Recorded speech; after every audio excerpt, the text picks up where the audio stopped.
এখানে আপনার কাপড় আছে, গোসল করে আসুন। আকাশ প্যাকেটটা নিয়ে ওয়াশরুমে চলে গেল।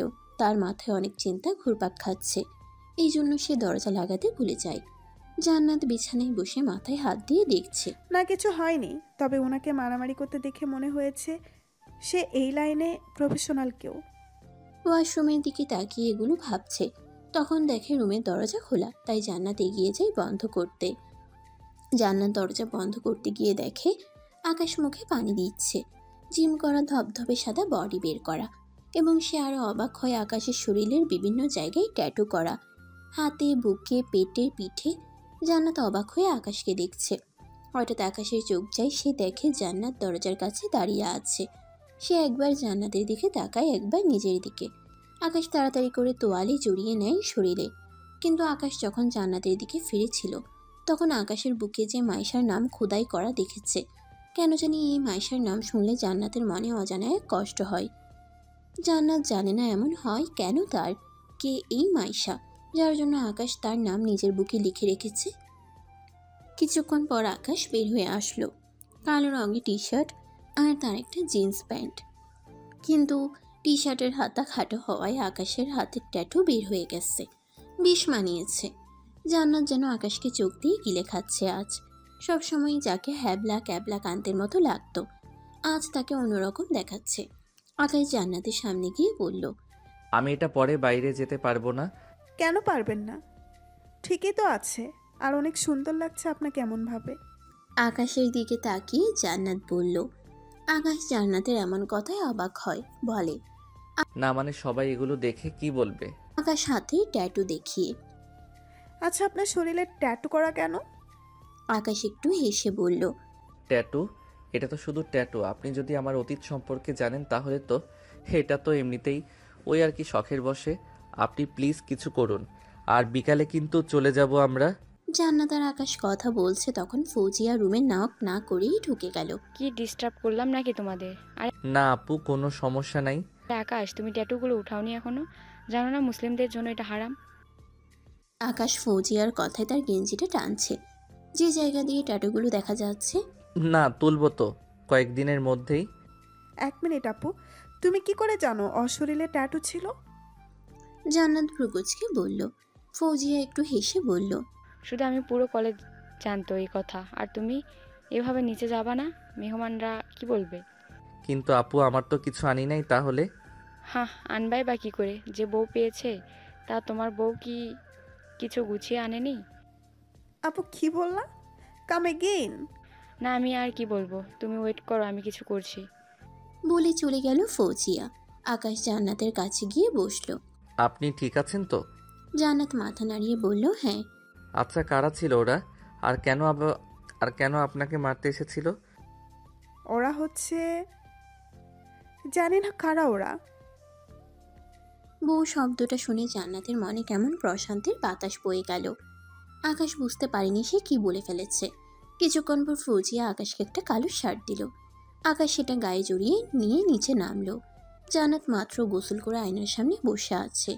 তার কেন জানি তর্স হয়েছে না, আকাশের ব্যাপারে খুব জানতে ইচ্ছা করছে। সে ফোন হাতে নিয়ে বাবুকে ফোন দিল। বাবু, আমার আকাশের ব্যাপারে সব খবর চাই। কি ছিল তার অতীত, আর বিশেষ করে মাইশাকে। তুই চিন্তা করিস না, সব হয়ে যাবে। দুপুরে খেয়ে দিয়ে সবার সাথে আড্ডা দিয়ে বিকালে বাড়ি চলে এলো ওরা। আকাশকে জান্নাতের বাড়ির সবার পছন্দ হয়েছে। আকাশ খুব তাড়াতাড়ি সবাইকে আপন করে নিয়েছে। জান্নাত আর আকাশ বাড়ি ফিরে এলো। এসেই জান্নাত ও আকাশ দুজনেই শখ খেলো। জান্নাত তো রাগে ফুলছে, কিন্তু কিছু করতে পারছে না, কারণ জাবির খান তাদের সামনে দাঁড়িয়ে আছে, সাথে নিশিকাও। জাবির খান আকাশকে দেখে ওর দিকে গিয়ে বলে, আরে নতুন জামাই তো, তা কেমন আছেন আপনি? অনেক হ্যান্ডসাম লাগছে তো আপনাকে। তো বিয়েতে তো দাওয়াতই পাইলাম না, কেমন বন্ধু হলাম তাহলে আমি আপনার? জাবির ভিলেনদের মতো হেসে বলছে। জান্নাত যতটা শক্ত জাবিরকে দেখে জান্নাত যতটা শখ জাবিরকে দেখে খেয়েছে, তার থেকে বড় শখ খেলো জাবির আকাশের বন্ধু কথাটি শুনে। না এমনি সবকিছু অনেক তাড়াতাড়ি হয়ে গেল রে, তাই কাউকে কিছু জানাতে পারিনি। আকাশ নিশিকাকে দেখে বলে, আরে নিশিকা, তুমি এখানে? যাক, মনে আছে তাহলে। আমি তো ভাবলাম আপনি আমাকে চিনতে পারবেন না, স্যার। না, তোমাকে কি করে ভুলি বলো? ছোট বোন মানি যে। বোন শব্দ শুনে নিশিকার মুখ কালো হয়ে গেল। আচ্ছা বাদ দে তো, ভাবির সাথে পরিচয় করাবি না? এ হলো জান্নাত, আমার স্ত্রী। আর জান্নাত, এ হলো আমার কলেজ ফ্রেন্ড, বলতে পারো বেস্ট ফ্রেন্ড জাবির। আর ও হচ্ছে আমার অফিসের নিশিকা। আর জাবির, জানোস জান্নাতের আরও একটা পরিচয় আছে। জান্নাত এটা শুনে ভয় পেয়ে গেল। মনে মনে ভাবছে, উনি কি করে জানলো আমার পরিচয়? আমি তো বলিনি, আর কেউ তো বলবেও না। তাহলে আর বলে দিলে তার প্রতিশোধের কি হবে? কি পরিচয়? ও হচ্ছে জান্নাতের চোখ বড় বড় হয়ে যাচ্ছে। শাড়ির মধ্যে লুকানো পিস্তল হাতে নিল। ও হচ্ছে আশিকের ছোট বোন। জান্নাত এটা শুনে বড় একটা নিঃশ্বাস ফেলল। কি হলো ভাবি, আপনার চোখ মুখ এমন দেখাচ্ছে কেন? নিশিকা বলল, না, কিছু না। আশিকের ছোট বোন, ও নাম জান্নাত। ও তো কোনোদিন বলেনি, শুধু তো ছুটকি বলতো। হ্যাঁ, আশিক জান্নাতকে ছুটকি বলে ডাকতো। জান্নাতের জাবিরকে দেখে অনেক রাগ হচ্ছে, পারলে এখনই মেরে দেয়। কিন্তু সামনে আকাশের জন্য কিছু বলতে পারছে না। জাবির আর নিশিকা কিছুক্ষণ পর চলে গেল। কেটে গেল সেই দিন। পরের দিন আকাশকে অফিসে যেতে হবে, তাই সকাল সকাল নাস্তা করে চলে গেল। জান্নাত আজকে জাহানারা বেগমকে অনেক সাহায্য করেছে হাতের কাজে। 11টা বাজে জান্নাত নিজের রুমে বসে 11টা বাজে জান্নাত নিজের রুমে বসে ভাবছে। বাবু বলেছিল যে কেউ আকাশের ক্ষতি করার প্ল্যান করছে, আবার তার সাথে নাকি আকাশের অফিসের একটা মেয়েও জড়িত। এরা দুইজন না তো? এটা ভাবতে ভাবতে জান্নাতের ফোন বেজে উঠল। বাবু ফোন করেছে। এরপর বাবু যেটা বলল, বাবু ফোন করায় জান্নাত তাড়াতাড়ি সেটা রিসিভ করলো। হ্যাঁ বাবু, বল, কিছু জানতে পেরেছিস? বাবু মন খারাপ করে বলল, বল জলদি, সব কিছু বল। জানিস যে দিন আশিক ভাই মরেছিল, ওই দিন আরও 2টি মেয়েকে মারা হয়েছিল। তার মধ্যে একটা নাম আয়শা আর একটা নাম আলো। আকাশের আর ভাইয়ের সাথে মাইশার কি সম্পর্ক? মাইশা আকাশের গার্লফ্রেন্ড আর তোর ভাইয়ের বন্ধু, আর আলো ছিল তোর ভাইয়ের গার্লফ্রেন্ড। কিছুক্ষণ চুপ থেকে জান্নাত আবার বলল, কি কি জেনেছিস প্রথম থেকেই বল। আচ্ছা শোন তাহলে। ফ্ল্যাশব্যাক। আশিক আলোর সাথে কলেজের একটা গাছে বসে আছে। এমন সময় রিমন ছুটে এসে আশিকের সামনে হাঁপাতে হাঁপাতে বলল। আশিক বসা থেকে উঠে বসে বলে, আকাশের কি হয়েছে? কি কস, চল জলদি। আশিক রিমনের সাথে চলে গেল। বেচারি আলো কিছু বুঝতে পারছে না সে কি করবে।